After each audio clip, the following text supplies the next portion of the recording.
The year was 1885, and in the untamed territories of the American West, some names were whispered in saloons and shouted in fear.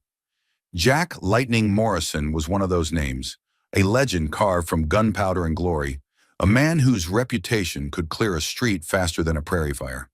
They said he'd never lost a draw. They said he could put 6 bullets through a silver dollar at 50 paces. They said he'd killed more men than the cholera, and that death followed him like a faithful dog. What they didn't say, what no one knew, was that the most dangerous gunslinger in 3 territories had a heart that belonged completely to a schoolteacher named Rosalind Whitman. Jack Morrison had loved exactly one woman in his 35 years, and loving her had been both his salvation and his greatest torment. Because when you're marked for death by every ambitious gunfighter and vengeful outlaw from California to Kansas, love becomes a liability that can get the people you care about killed. 5 years ago, Jack had made the hardest decision of his life. He'd walked away from the only woman who'd ever made him want to hang up his guns and become something better than a legend built on violence. He'd left Millbrook, Colorado, in the dead of night, taking nothing but his horse, his weapons, and a heart that felt like it had been torn from his chest.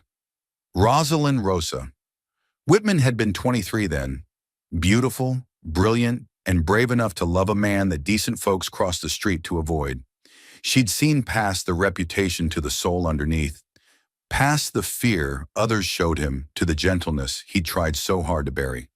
She'd made him laugh, made him hope, made him believe that maybe a killer could learn to build instead of destroy.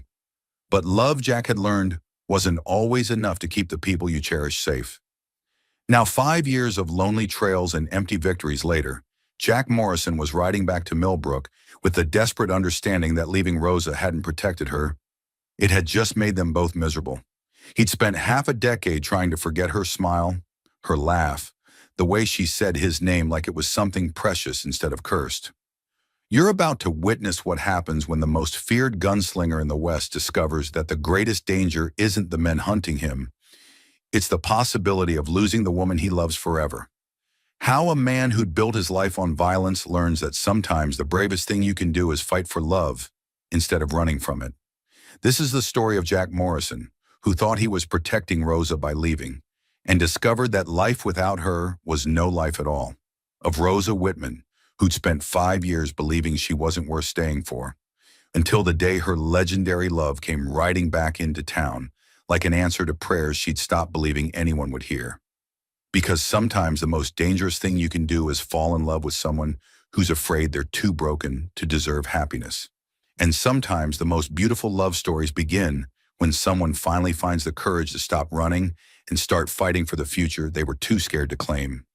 In Millbrook, Colorado, where the mountains touch the sky and legends walk the dusty streets, 2 hearts that had been broken by separation were about to discover whether love really could conquer fear. Sometimes the greatest victory isn't the one won with guns. Sometimes it's the one won with courage enough to come home. The dust kicked up by Jack Morrison's black stallion settled like a curtain behind him as he crested the hill overlooking Millbrook, Colorado. 5 years had passed since he'd last seen this valley, but every detail was burned into his memory with the precision of a man who'd replayed this moment in his mind 1,000 sleepless nights. The town had grown. New buildings lined Main Street, and he could see the white steeple of a church that hadn't been there when he'd left. But some things remained unchanged.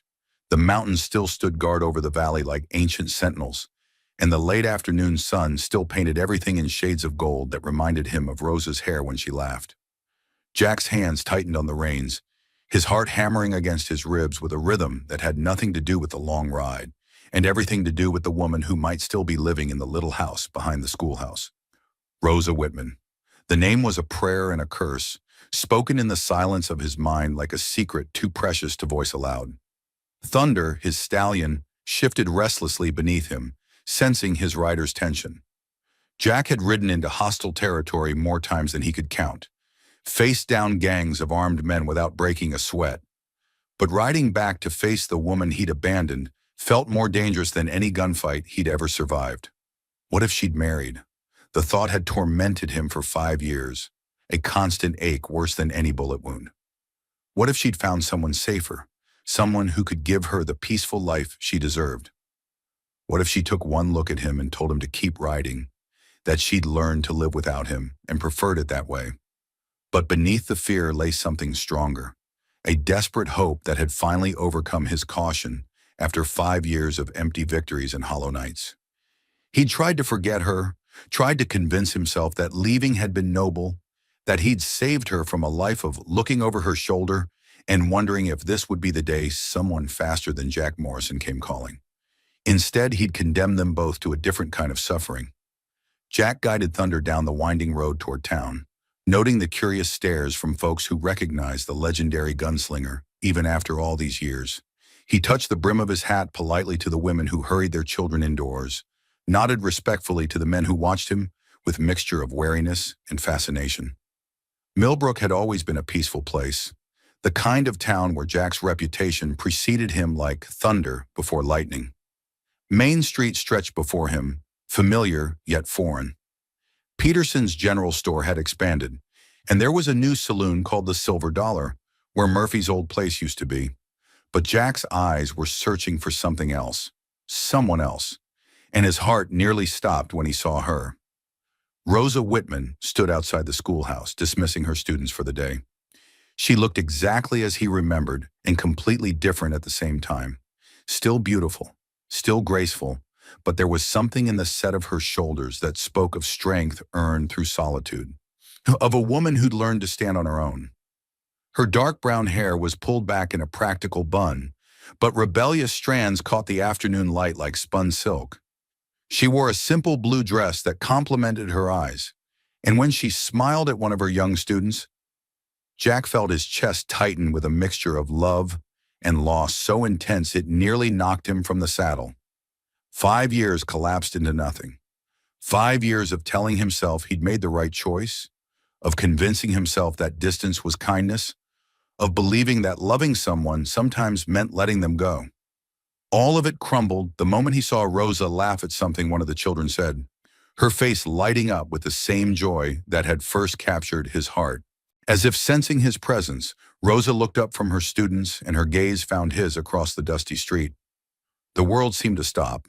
The sounds of the town, children's laughter, wagon wheels, conversation, all faded into silence as two people who'd once shared everything stared at each other across the years that lay between them, like an unbridgeable chasm. Rosa's face went pale, then flushed with color. Her hand moved instinctively to her throat, a gesture Jack remembered from their courting days when she was nervous or excited. For a moment, neither of them moved, neither breathed, caught in the gravity of a connection that 5 years and 1,000 miles hadn't managed to sever. Then Rosa turned abruptly away, ushering her remaining students toward their homes with gentle but firm words Jack couldn't hear from this distance. Her movements were deliberate, controlled, but he could see the tension in every line of her body. She was trying not to look at him again, trying to pretend that seeing him hadn't affected her. But Jack had spent years learning to read people's intentions in split seconds, and he could see the tremor in Rosa's hands, the careful way she avoided glancing in his direction. She was no more immune to his presence than he was to hers. The last of the children scattered toward their homes, and Rosa stood alone on the schoolhouse steps. For a heartbeat, Jack thought she might acknowledge him, might cross the street and demand explanations for the questions that had probably haunted her for 5 years. Instead, she gathered her skirts and walked quickly toward the small house behind the school. The same house where she lived with her aunt. The same house where Jack had spent countless evenings learning that love was more than passion, that it could be gentle and constant in healing. Jack dismounted slowly, his legs unsteady, not from the long ride, but from the emotional impact of seeing Rosa again. He'd imagined this moment countless times, played out a dozen different scenarios in his mind, but none of them had prepared him for the reality of being so close to her and yet feeling the weight of all the hurt and time that stood between them. Jack Morrison. The voice belonged to Sheriff Tom Bradley, a man Jack remembered as fair-minded and decent, someone who understood that not all legends were built on villainy. Been a long time. Sheriff, Jack replied, turning to face the older man while keeping Rosa's house in his peripheral vision. 5 years. You planning on staying or just passing through? It was a reasonable question from a lawman concerned about keeping the peace in his town. Jack's reputation might draw trouble the way honey drew flies, and Bradley had a responsibility to his community. That depends, Jack said honestly, on whether I'm welcome. Bradley studied him with shrewd eyes that had seen enough of life to recognize the difference between a man looking for trouble and a man trying to escape it. You're welcome as long as you keep that gun holstered and remember that this is a peaceful town. I remember, Jack assured him. I've got no quarrel with anyone in Millbrook, Sheriff. I'm just looking to make amends for some old mistakes. Bradley's gaze flicked toward Rosa's house, understanding dawning in his expression. Like everyone in town, he probably knew about Jack and Rosa's relationship. Probably remembered how the legendary gunslinger had courted the schoolteacher with the gentleness of a man handling spun glass. Some mistakes take more than words to fix, Bradley said quietly, and some folks aren't ready to forgive just because someone finally finds the courage to come home. I know, Jack replied, but I had to try. As Sheriff Bradley walked away, Jack stood in the middle of Main Street, holding Thunder's reins and staring at Rosa's house. Light glowed behind the curtains, warm and inviting, painting pictures of the domestic life he'd walked away from. He could imagine her inside, preparing dinner, grading her students' papers, living the quiet life he'd thought she was better off living without him. But now he was here, and everything he'd convinced himself was true felt like lies built on cowardice. He'd told himself he was protecting Rosa by leaving. The truth was, he'd been protecting himself from the possibility of losing her to violence he couldn't control. Tomorrow he would find the courage to knock on that door. Tomorrow he would face the woman he'd never stopped loving and try to find words for the apology he'd been rehearsing for 5 years. Tomorrow he would discover whether love could survive the kind of abandonment that came wrapped in good intentions. Tonight he would find a room at the hotel and lie awake remembering what it felt like to believe in happily ever after. Because Jack Morrison had finally learned that the most dangerous thing wasn't loving someone who could get you killed. It was loving someone you'd already lost to your own fear. Jack spent the night at the Millbrook Hotel, lying on a narrow bed and staring at the ceiling, while the town settled into peaceful slumber around him. Every creak of the building, every distant sound from the street below, reminded him that he was back in the place where he'd once believed in forever. Sleep eluded him like smoke, and when dawn finally painted the mountains in shades of rose and gold, he rose feeling like a man preparing for his own execution. He'd faced down the fastest guns in 3 territories, but the thought of knocking on Rosa's door made his hands shake like a greenhorn's before his first draw. By 8 o'clock, he was standing on Main Street, freshly shaved and wearing the cleanest clothes he owned. A white shirt pressed at the hotel, dark pants, and boots polished to mirror shine. He'd left his gun belt in his room, a gesture he hoped Rosa would understand. He wasn't here as Lightning Morrison, the legendary gunslinger. He was here as Jack, the man who'd loved her and lost her through his own cowardice. The schoolhouse sat quiet in the morning light, too early for students, but not too early for a teacher who'd always been an early riser. Jack remembered how Rosa used to greet the dawn with coffee and lesson plans, how she'd hum while she prepared for the day ahead. The memory was so vivid it made his chest ache. He walked the familiar path to her house, each step carrying him closer to either redemption or final rejection. The small garden she'd always tended was still there, though more elaborate now, roses climbing a white trellis, vegetable plants arranged in neat rows, herbs growing in carefully labeled patches. It looked like the work of someone who'd found solace in making things grow, someone who'd learned to nurture life when the thing she'd most wanted to nurture had walked away. Jack raised his hand to knock, then hesitated. What if she refused to see him? What if she called for the sheriff? What if... The door opened before his knuckles could touch wood, and Rosa stood there looking at him with an expression that made his heart stop and break simultaneously. She was beautiful, more beautiful than memory had painted her, but there was pain in her eyes that hadn't been there 5 years ago, pain he'd put there. I wondered how long you'd stand out there gathering courage, Rosa said, her voice carefully controlled, but carrying undertones of hurt that cut Jack deeper than any blade. Rosa! Her name came out rough, weighted with 5 years of longing and regret. I don't. She held up a hand, stopping his words. Don't you dare start with pretty speeches and explanations. Not yet. Come inside before the whole town sees you on my doorstep and starts talking. She stepped back, and Jack entered the house that had once felt like home. It was exactly as he remembered, yet completely different. The same furniture, the same cozy warmth, but now it felt like a museum of their lost love. Books were stacked on every surface, testament to lonely evenings spent reading instead of sharing conversation. A single teacup sat on the kitchen table, a reminder that she'd learned to dine alone. Rosa closed the door and leaned against it, her arms crossed defensively over her chest. She was wearing a simple green dress that brought out the color of her eyes that were studying him with the intensity of someone trying to solve a puzzle that had been tormenting her for years. "You look older," she said finally, her voice neutral as morning mist. "So do you." It was true, but she looked older in the way that came from wisdom and strength rather than mere years. "More beautiful, too." Rosa's laugh was sharp, bitter. "Don't you dare try to charm me, Jack Morrison. Don't you dare stand in my house after 5 years and think sweet words will make this easy." "I don't think anything about this is easy," Jack replied honestly. "I know I hurt you. I know I don't deserve." "You don't know anything," Rosa interrupted, her careful control finally cracking. "You don't know what it was like to wake up and find you gone without a word. You don't know what it was like to wait for letters that never came, to make excuses to people who asked where my fiancé had disappeared to wonder if you were dead in some dusty street or if you just decided I wasn't worth staying for." The pain in her voice hit Jack like physical blows. "Rosa, please let me explain." "Explain what?" "How easy it was to leave. How little I meant to you. How quickly you forgot about the woman who loved you enough to overlook what everyone said about you." Rosa's voice rose with each word, 5 years of suppressed anguish finally finding voice. "Do you have any idea what it's like to give your whole heart to someone and have them disappear like morning mist?" Jack took a step toward her, his own heart breaking at the anguish in her eyes.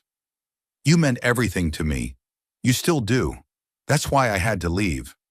"That makes no sense." Rosa's composure shattered completely. "People don't abandon the ones they love. They fight for them, protect them, stay and face whatever comes together." "Not when loving them puts them in danger," Jack said quietly.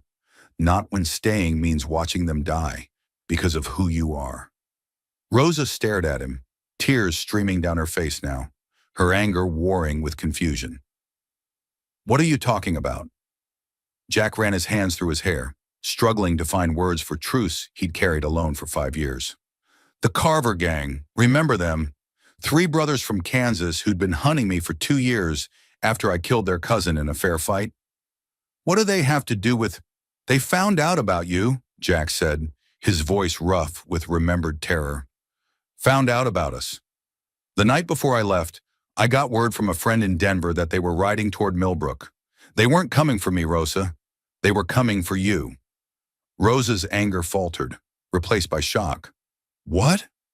"They knew they couldn't take me in a fair fight, so they were going to take something I cared about more than my own life. They were going to hurt you, kill you maybe, and make me watch."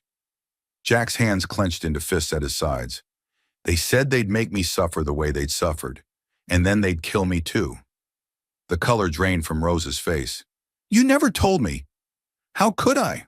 How could I tell the woman I loved that caring about me had put her life in danger? How could I ask you to live with the knowledge that any day might bring killers to your door because you'd chosen to love Jack Morrison?" Rosa sank into a chair, her legs suddenly unsteady. "So you left to protect me." "I left because I was a coward," Jack said harshly. "I told myself it was noble, that I was saving you. But the truth is, I couldn't bear the thought of watching you die because of me. I couldn't live with knowing that my reputation, my past, had destroyed the most beautiful thing in my life." Silence stretched between them, heavy with the weight of revealed truths and wasted years. Rosa stared at her hands, processing everything he'd told her, while Jack stood frozen, waiting for her judgment. "What happened to them?" Rosa asked finally. "The Carver gang. Dead," Jack said simply. "All 3 of them. I tracked them down 2 years ago and ended it. And you still didn't come back." Jack's throat tightened. By then I figured you'd moved on, found someone better, someone safe. I figured I'd lost the right to your love when I chose fear over trust. Rosa looked up at him then, her eyes still bright with tears but no longer blazing with anger. Do you see anyone else here, Jack? Do you see evidence of the safe, stable life you thought I'd build without you? Jack looked around the house again, really seeing it this time. No masculine touches, no signs of another man's presence. Just Rosa, alone, surrounded by the life she'd built in solitude. You waited, he whispered, hardly daring to believe it. I waited because I'm a fool, Rosa said, but her voice was softer now. I waited because I knew you, Jack Morrison. Knew you weren't the kind of man who'd abandon someone without reason. I just didn't know what the reason was. And now that you do? Rosa stood slowly, crossing the small space between them until she was close enough to touch. Now I understand why you left. But Jack, don't you see? You made that choice for both of us. You decided what I could handle, what I was worth risking, what kind of life I deserved. You never gave me the chance to choose. Jack felt his heart breaking all over again. Rosa, I was trying to save you. I didn't need saving from loving you, she said, her voice barely above a whisper. I needed you to trust me enough to face whatever came together. I needed you to believe that our love was worth fighting for, not running from. She reached up and touched his face, her fingers tracing the lines that 5 years of loneliness had carved around his eyes. I would have chosen you, Jack. Danger and all. I would have chosen us. Jack covered her hand with his, pressing her palm against his cheek. I know that now. Lord help me, Rosa. I know that now. I've spent 5 years learning that living without you isn't living at all. It's just surviving, and I'm tired of just surviving. So what now? Rosa asked. What happens now that you've come home? Jack looked into her eyes and saw his future written there. Not easy, not simple, but real and true and worth every risk he'd been too afraid to take 5 years ago. Now I ask you to forgive me, he said, and I ask you to let me prove that I've learned the difference between protecting someone and trusting them. I ask you to let me love you the way I should have loved you from the beginning, without conditions, without fear, without running when things get difficult. Rosa studied his face for a long moment, searching for something that would help her decide whether to trust her heart to the man who'd already broken it once. It's going to take time, she said finally. Trust isn't rebuilt in a day, Jack. Love isn't either, not after this much hurt. I know, Jack said, hope and relief flooding through him at her words. I've got time, all the time in the world if that's what it takes. Rosa smiled then, the first real smile she'd given him since his return, and Jack felt like a man granted pardon on the gallows. Then let's start with coffee, she said, and you can tell me about every single day you were gone. All of them, Jack. If we're going to rebuild this, I need to understand where you've been. As Rosa moved to prepare coffee, Jack settled at her kitchen table and began the long process of rebuilding the trust he'd shattered 5 years ago. It would take time, patience, and more honesty than he'd ever given anyone.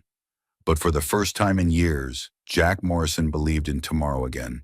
Rosa looked at him then, really looked at him, and Jack saw years of longing and hurt and hope warring in her green eyes. I never stopped, she whispered. Lord help me. I tried to, but I never stopped. The admission broke the careful distance they'd been maintaining. Jack reached for her hand, and Rosa didn't pull away. Her fingers intertwined with his as naturally as breathing, as if 5 years hadn't passed, as if his leaving had been a bad dream they'd both awakened from. I love you, Rosa Whitman, Jack said, his voice rough with emotion. I loved you when I left. I loved you every day I was gone, and I'll love you until my last breath. If you'll let me, I'd like to spend the rest of my life proving that to you. Rosa's eyes filled with tears, but she was smiling. Show me, she said softly. Show me you're not going to disappear again. Show me you're really here to stay. Jack lifted her hand to his lips and pressed a gentle kiss to her knuckles. How? Stay for dinner, stay past sunset, stay until I believe this isn't just another dream I'll wake up from alone. Rosa, Jack said, understanding the magnitude of what she was asking. In a small town like Millbrook, a man staying past dark at an unmarried woman's house was tantamount to declaring serious intentions. Are you sure? People will talk. Let them, Rosa said with a defiance that reminded Jack why he'd fallen in love with her courage. I'm tired of caring what people think. I'm tired of being careful and proper and alone. If you're asking me to trust you with my heart again, then I'm asking you to trust me with your reputation. Jack brought her hand to his cheek, closing his eyes as he felt the warmth of her touch. My reputation doesn't matter. You're the only thing that matters. As if to seal their renewed commitment, Rosa leaned forward and touched her forehead to his. They sat like that for a moment, breathing the same air, sharing the same space, remembering what it felt like to be two parts of the same whole. I should start dinner, Rosa said eventually, but she made no move to pull away. I should help, Jack replied, equally reluctant to break their closeness. You can't cook, Rosa reminded him with a soft laugh. I can learn. I've got time now, all the time in the world. They stood together, hands still joined, and Jack felt something settle in his chest, a peace he hadn't known since the night he'd ridden away from everything that mattered.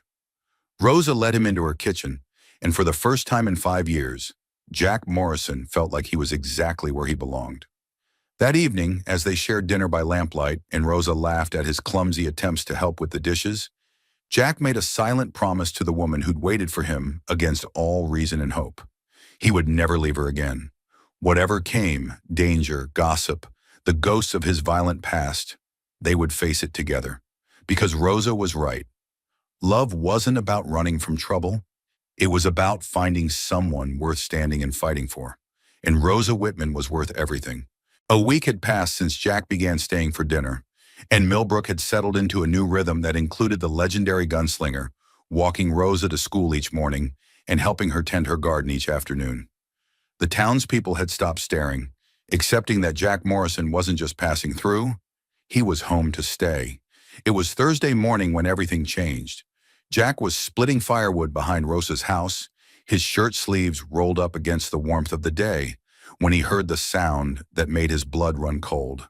Hoofbeats, fast, urgent, and coming from the direction of the main road. He set down his axe and moved to where he could see the street, his hand instinctively checking for the gun that wasn't there. 3 riders thundered into town, their horses lathered with sweat and dust. Jack recognized the type immediately. Hard men with dead eyes and weapons worn easy in their holsters. Trouble, looking for someone to collect it. The lead rider pulled up in front of the sheriff's office, and Jack's heart nearly stopped when he saw the man's face. Danny Reeves, a gun-for-hire Jack had tangled with 2 years back in New Mexico. Reeves had sworn vengeance then, but Jack had figured the man was all talk and tobacco spit. Apparently, he'd figured wrong. Rosa, Jack called softly, stepping inside where she was grading papers at her kitchen table. I need you to listen carefully and do exactly what I tell you. Rosa looked up, immediately sensing the change in his tone. What's wrong? There are men in town looking for me. Bad men. I need you to pack a bag and go stay with your friend Martha until this is over. Rosa's face went pale, but her jaw set with familiar determination. No. Rosa, this isn't a discussion. You're right, it's not. Rosa stood up, crossing her arms. I told you I was tired of being left out of decisions that affect my life. If there's trouble, we face it together. These men will kill you just to hurt me, Jack said desperately. Please, Rosa, I can't lose you again. Especially not like that. Before Rosa could respond, heavy boots sounded on her front porch, followed by a sharp knock. Jack's blood turned to ice. Morrison! Danny Reeves's voice carried through the door like a rusty blade. I know you're in there. Come on out and let's finish what we started in Santa Fe. Jack moved quickly, positioning himself between Rosa and the door. Stay behind me, he whispered. Jack Morrison, Reeves called again. You got something that belongs to me. 2 years of my reputation after you made me look like a fool. Time to collect the debt. Rosa moved to the window, carefully peering through the curtain. There are 3 of them, she whispered. Armed, and they look mean as rattlesnakes. Jack's mind raced. His gun was back at the hotel, a 10-minute walk that might as well have been 10 miles. He'd grown complacent in these peaceful days with Rosa, forgotten that his past had a way of hunting him down no matter how far he ran. Morrison, Reeves's patience was wearing thin.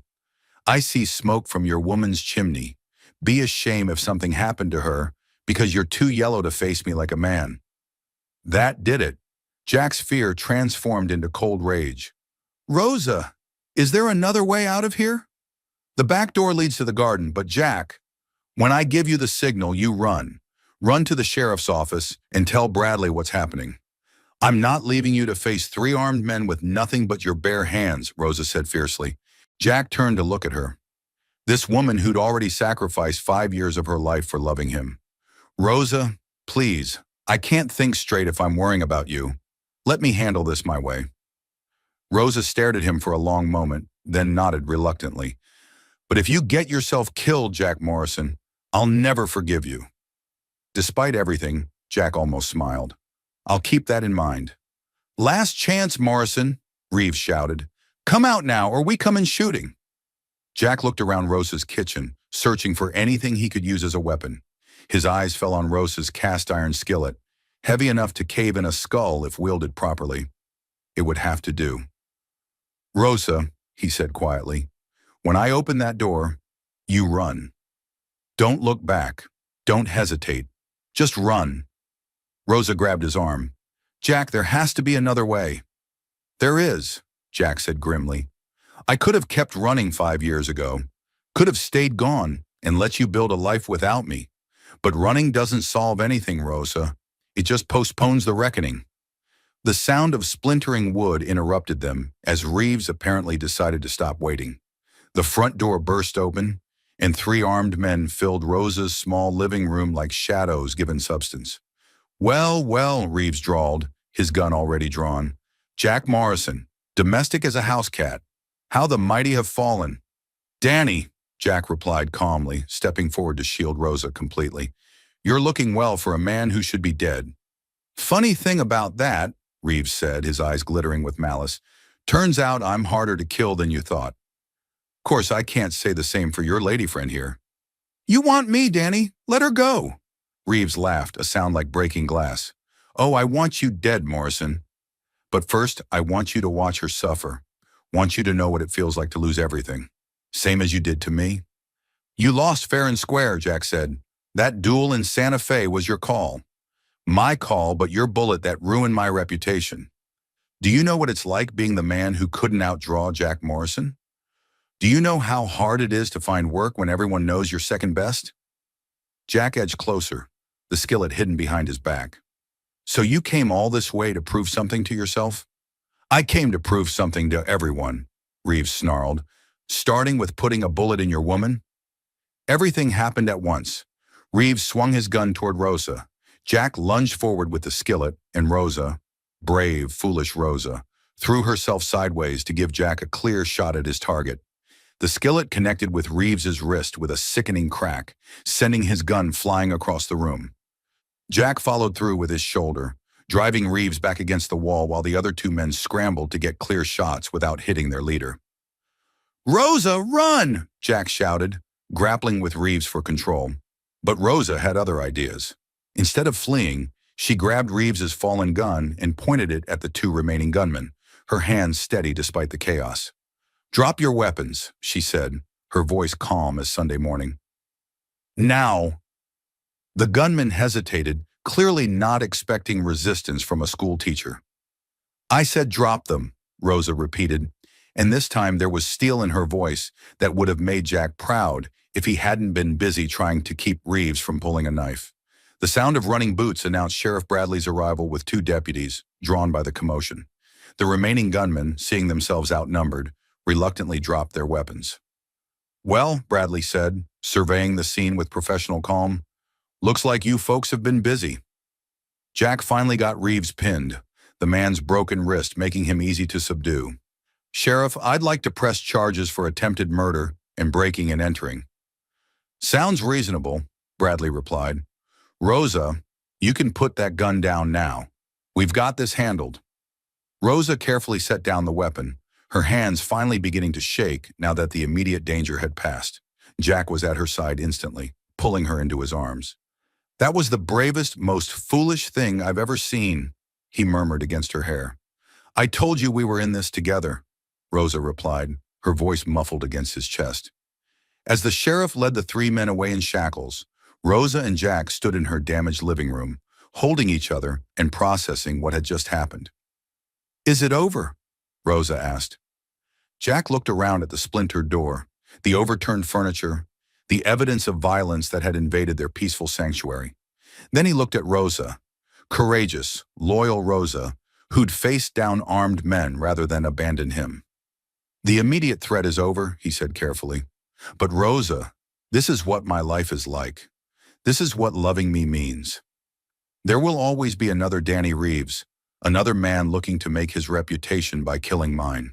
Rosa pulled back to look at him directly. Then we'll face them together. All of them, Jack, because I'm not running anymore, and I'm not letting you run either. Jack stared at this woman who continued to amaze him with her strength and determination. Rosa Whitman, will you marry me? The proposal came out of nowhere, spurred by adrenaline and love, and the crystal-clear understanding that he couldn't face another day without her by his side officially and completely. Rosa's eyes widened, then filled with tears. Yes, she whispered. Yes, you stubborn, dangerous, wonderful man. Yes. As Jack kissed his future wife in the ruins of her living room, he finally understood what Rosa had been trying to tell him all along. Love wasn't about avoiding danger. It was about finding someone worth facing any danger for. And Rosa Whitman was worth everything the world could throw at them. The news of Jack's proposal spread through Millbrook faster than wildfire in dry grass. By noon the next day, every woman in town had found an excuse to visit Rosa and offer congratulations and advice about marrying a man with Jack Morrison's reputation. You sure about this, honey? Asked Mrs. Patterson, Rosa's elderly neighbor, as they sat on the repaired front porch drinking tea. That man's got more enemies than a politician. Rosa smiled, watching Jack help rebuild her front door with wood donated by half the men in town. I'm sure, Mrs. Patterson, more sure than I've ever been about anything. The truth was, yesterday's attack had changed something fundamental between them. Seeing Jack fight for her, seeing her fight alongside him, had burned away the last of Rosa's doubts. This was the man she'd waited 5 years for, and no amount of danger would make her let go again. When's the wedding? Asked Sarah Bradley, the sheriff's wife. Saturday, Rosa replied, causing several women to nearly choke on their tea. This Saturday? Rosa, dear, that's only 3 days away.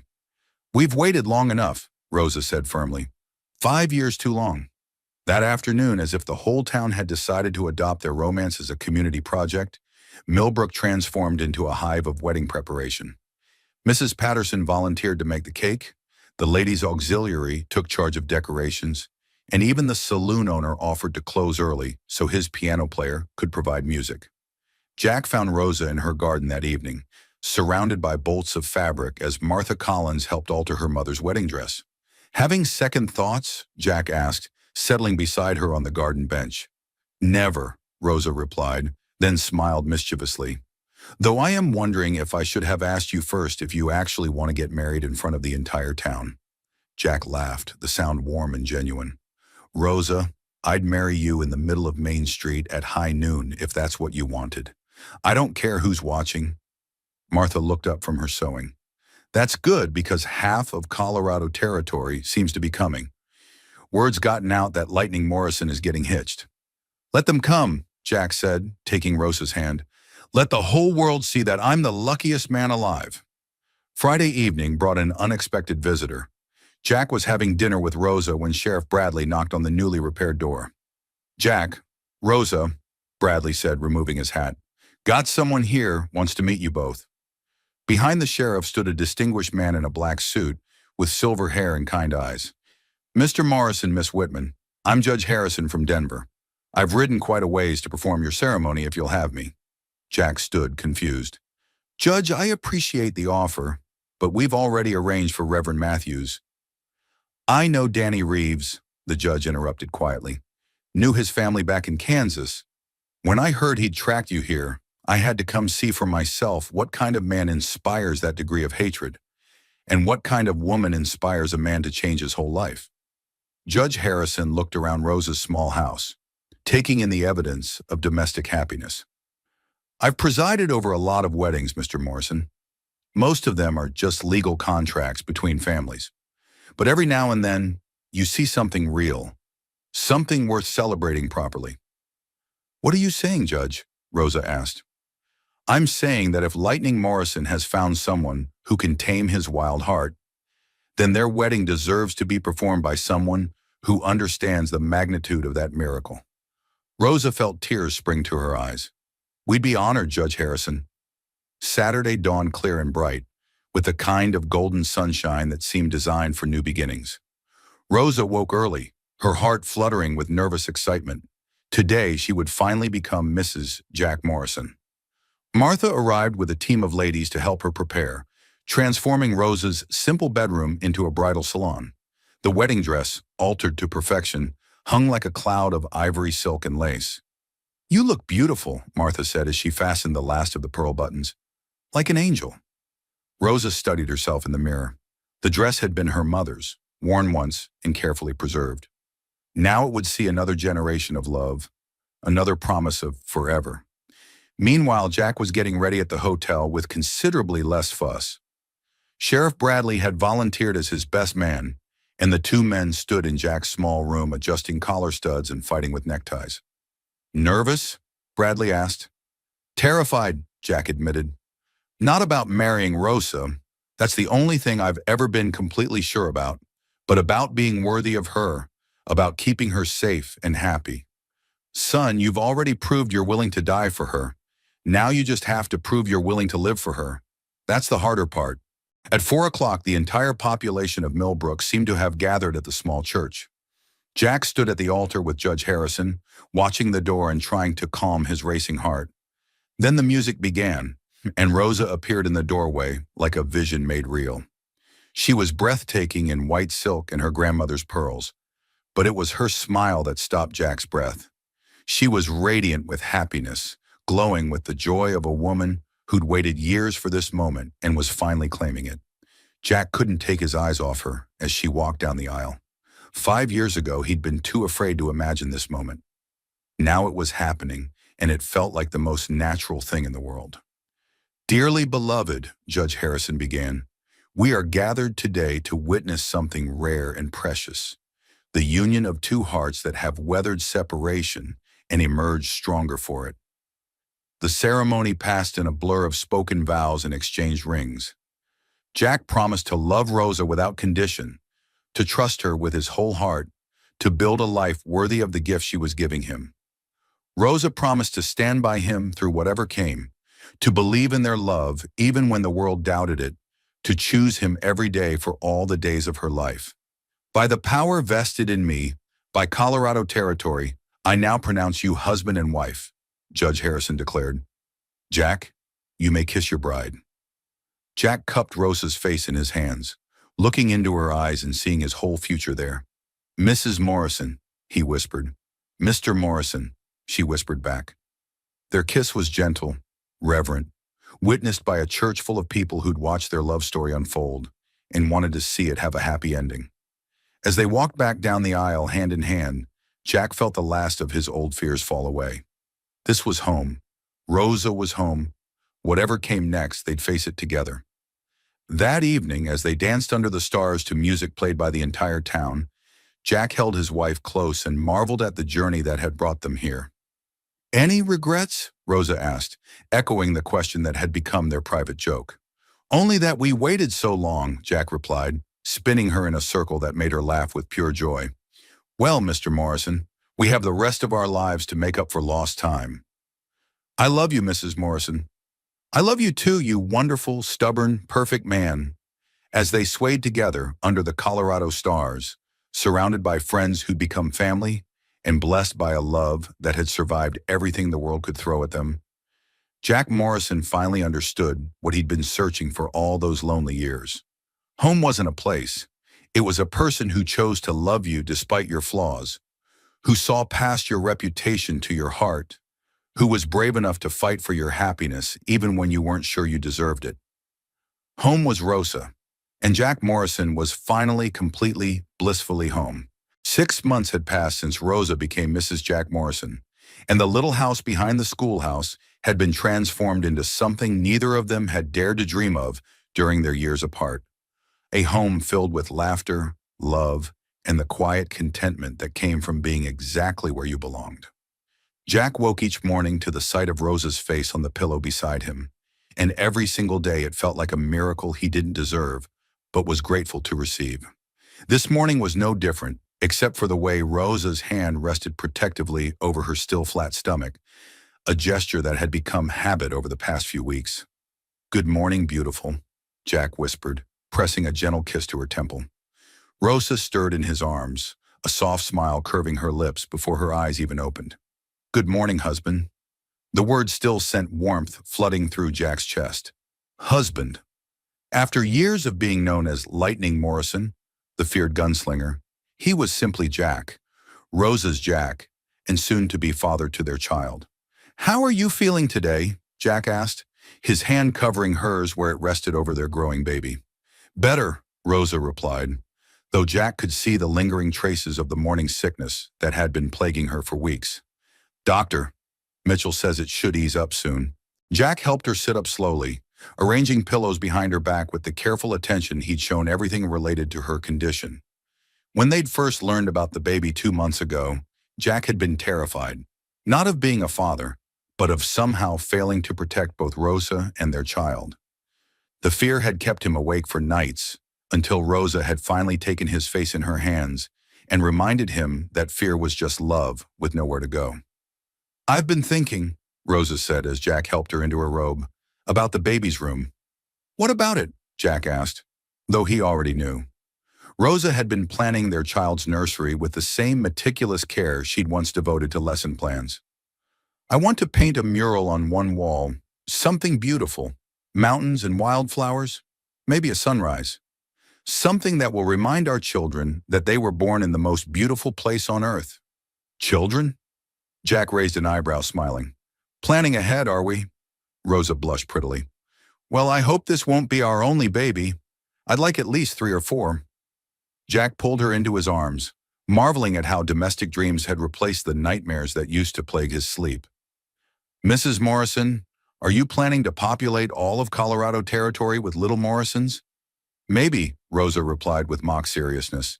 "Someone has to civilize this wild frontier, and I figure our children will be perfectly suited for the job. Brave like their father, stubborn like their mother, and beautiful like both of us." Jack laughed, the sound echoing through their small house like music. "I love you, Rosa Morrison. I love your ambition, your optimism, and your complete confidence that we can handle whatever the future brings." "I love you too, Jack Morrison. And speaking of the future," Rosa paused, her expression growing thoughtful. "Sheriff Bradley came by yesterday while you were helping Tom rebuild his barn. He had an interesting proposition." Jack's smile faded slightly. Any proposition involving the sheriff usually meant trouble, and Jack had sworn to avoid trouble for Rosa's sake. "What kind of proposition?"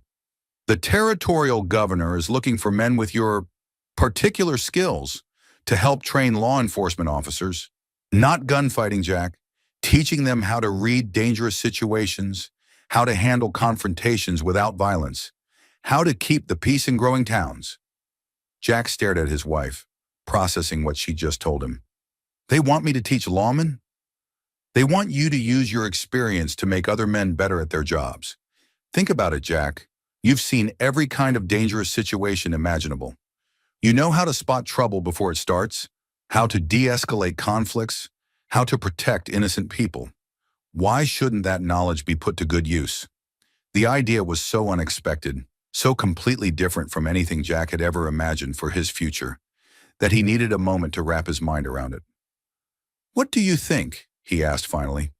"About me working with lawmen instead of avoiding them?" Rosa's smile was radiant. "I think it's perfect. I think it's exactly what you were meant to do with the rest of your life. You've spent years being the most dangerous man in the territory.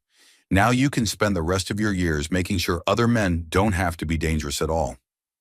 That afternoon, Jack walked through Millbrook with a different perspective than he'd had since returning.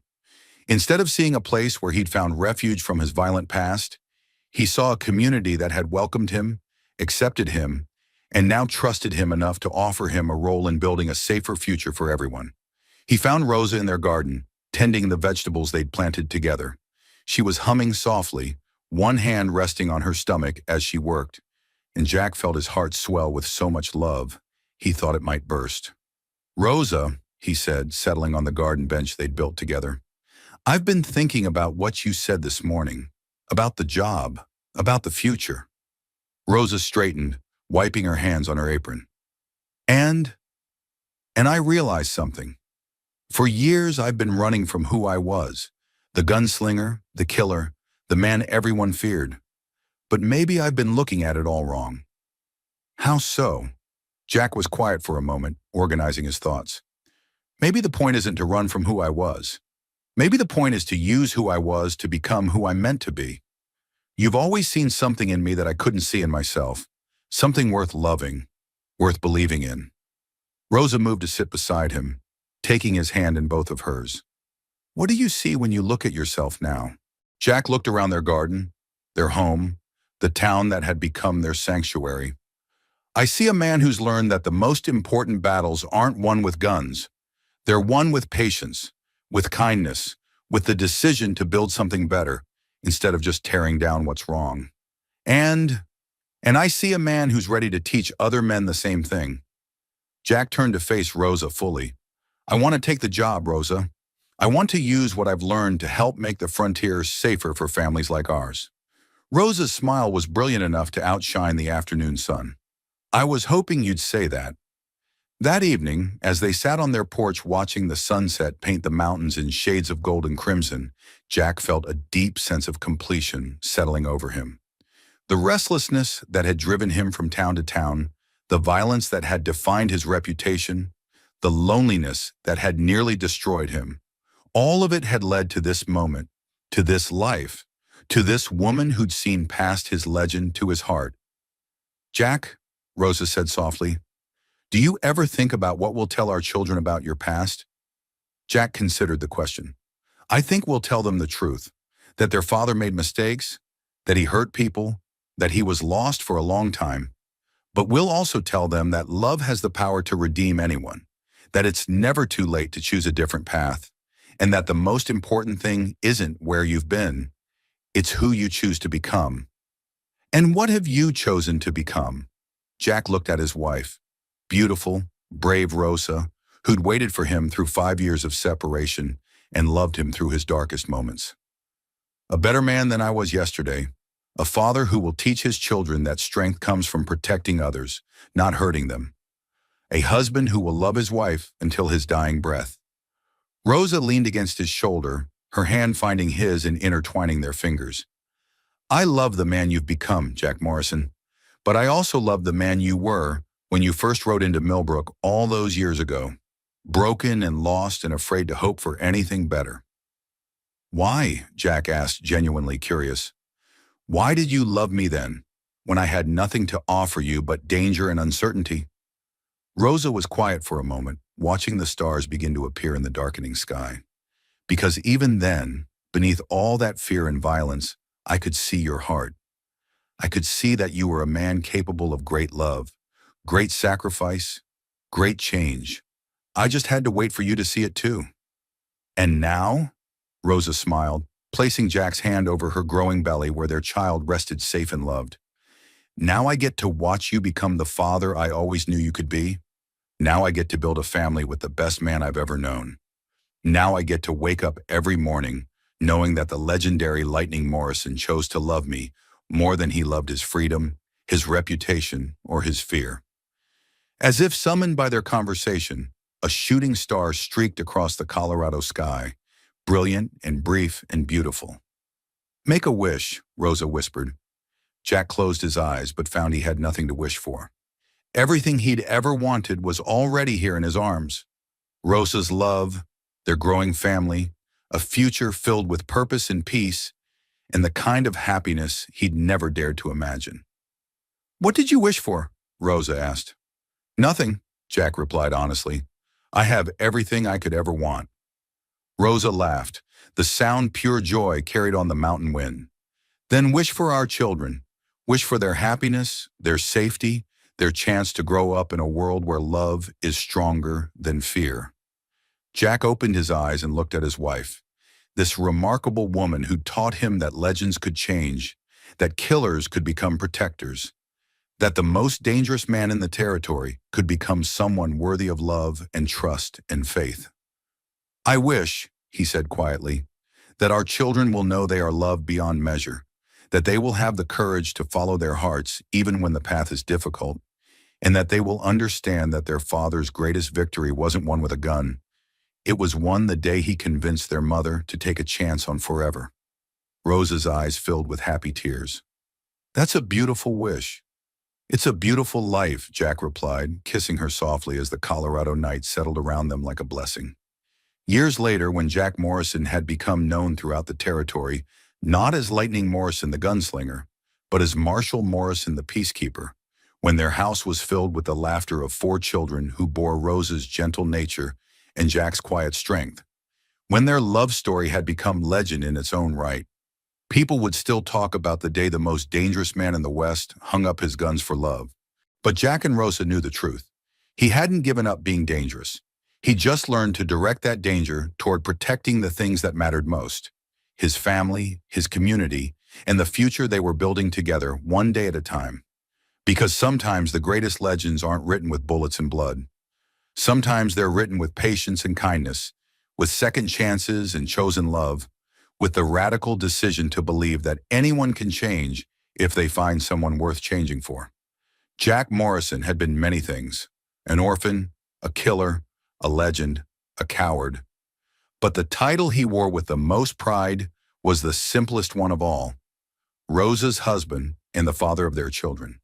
The most dangerous man in the territory had become the most devoted family man in Colorado, and he'd never looked back. Sometimes coming home was the greatest adventure of all. Sometimes the most wanted man was exactly the man someone needed most.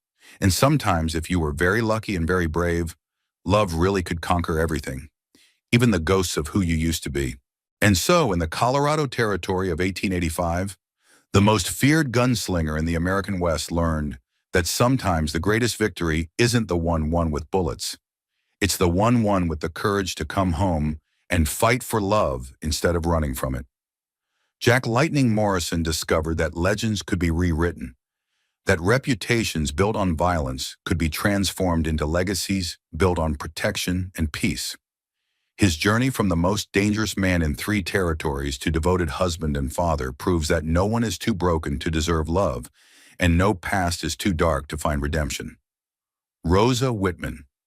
Morrison showed us what real strength looks like: the strength to wait for someone who's worth waiting for, the courage to forgive without forgetting, and the wisdom to see past someone's reputation to their heart. Her faith in Jack's capacity for change didn't just save him. It transformed him into the man he was always meant to be. Together, they proved that the most revolutionary act 2 people can commit isn't rebellion against society. It's the decision to choose love over fear, trust over suspicion, and building a future together over protecting themselves from potential heartbreak. Their love story became the foundation for a family that would help civilize the frontier through compassion rather than conquest. But Jack and Rosa's story opens up so many questions that keep us thinking long after their final sunset in the Colorado mountains. What happened to the children they dreamed of having? Did their sons inherit Jack's legendary skill with weapons, or did they choose different paths entirely?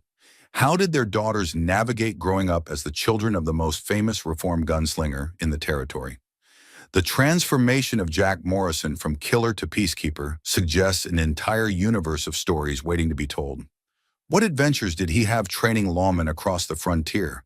What challenges did he face from men who couldn't believe Lightning Morrison had truly changed?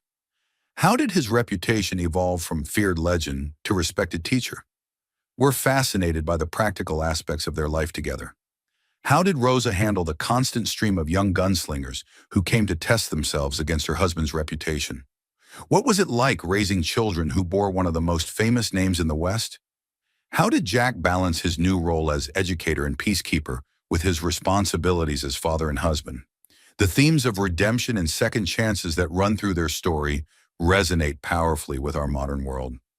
How many people today are trapped by reputations they've outgrown, defined by mistakes they've learned from, or haunted by versions of themselves they no longer want to be?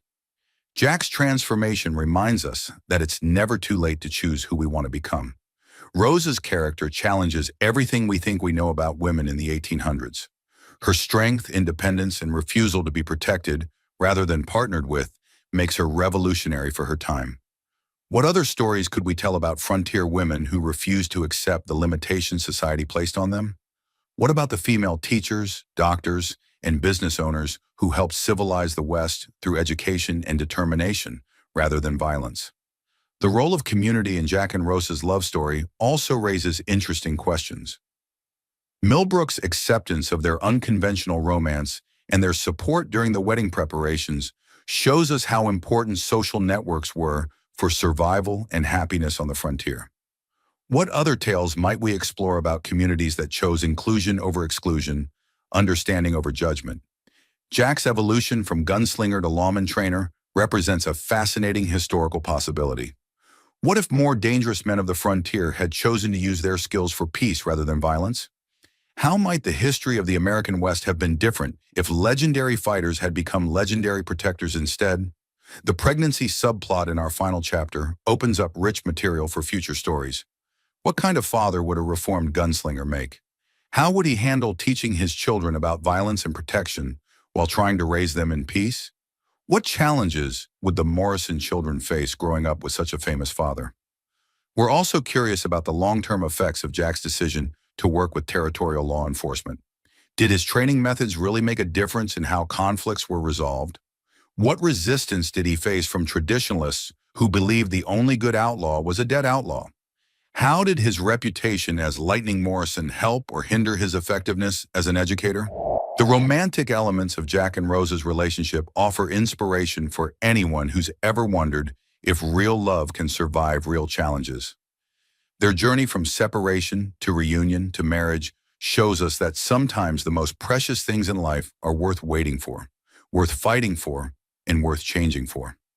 Tell us in the comments, what aspect of Jack and Rose's love story resonated most with you? Was it Jack's courage in coming home despite his fear? Rose's strength in refusing to give up on love? Their partnership in facing danger together? Or their proof that people really can change when they find someone worth changing for? What other characters from this story deserve their own tales? We're particularly intrigued by Judge Harrison, who traveled from Denver just to perform their wedding ceremony. What experiences taught him to recognize true love when he saw it? What about Sheriff Bradley, who seemed to understand that sometimes the law and justice aren't the same thing?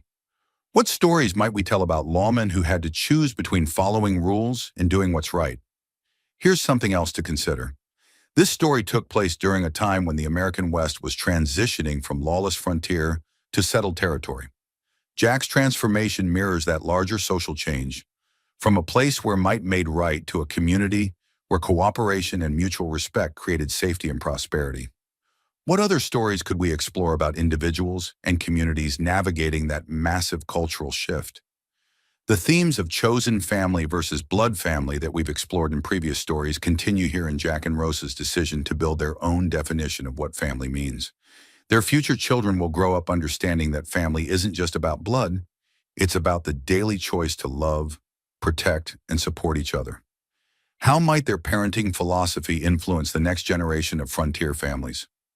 Don't forget to subscribe to Wild West Stories for more incredible tales of love that conquers fear, legends who choose redemption over reputation, and the courage to believe that everyone deserves a second chance at happiness. But most importantly, share your thoughts in the comments below. What stories do you want us to tell next? Should we follow the Morrison family as their children grow up? Explore more tales of dangerous men finding redemption through love? Tell stories about the communities that chose acceptance over fear when legendary figures sought to start over. Your engagement helps us understand what themes resonate most powerfully with your own experiences of love, change, and the ongoing challenge of becoming better than who we used to be. What would you have done in Rose's situation? Would you have had the strength to wait 5 years for someone who left without explanation? More importantly, would you have had the courage to trust them with your heart again after they'd already broken it once? Share your thoughts about the difference between love that changes people and love that tries to control them. Tell us about relationships in your own life where someone chose to become better because of love rather than in spite of it. Help us understand what modern audiences want to see in stories about redemption, second chances, and the transformative power of unconditional acceptance. What impossible transformations have you witnessed in your own life? Have you ever seen someone completely reinvent themselves for love? Have you ever been the person who changed or the person who inspired change in someone else? Until next time, remember, the most beautiful love stories are often the ones where two people help each other become the best versions of themselves. Where love doesn't demand perfection, it inspires growth. Where the past doesn't define the future, it just provides the foundation for building something better. Jack Morrison's journey from Lightning the Killer to Jack the Protector reminds us that legends can be rewritten, that reputations can be rebuilt, and that it's never too late to choose love over fear, building over destroying, hope over despair. Sometimes the most dangerous thing you can do is trust someone with your heart. Sometimes the most wanted men are the ones who want nothing more than to be worthy of love. And sometimes, if you're very brave and very patient, the person you're waiting for will find the courage to come home and fight for the future you both deserve. Thanks for joining us in Colorado territory, where legends learn to love and love learn to conquer everything, even the ghosts of who we used to be. Now tell us, what legendary transformation should we witness next?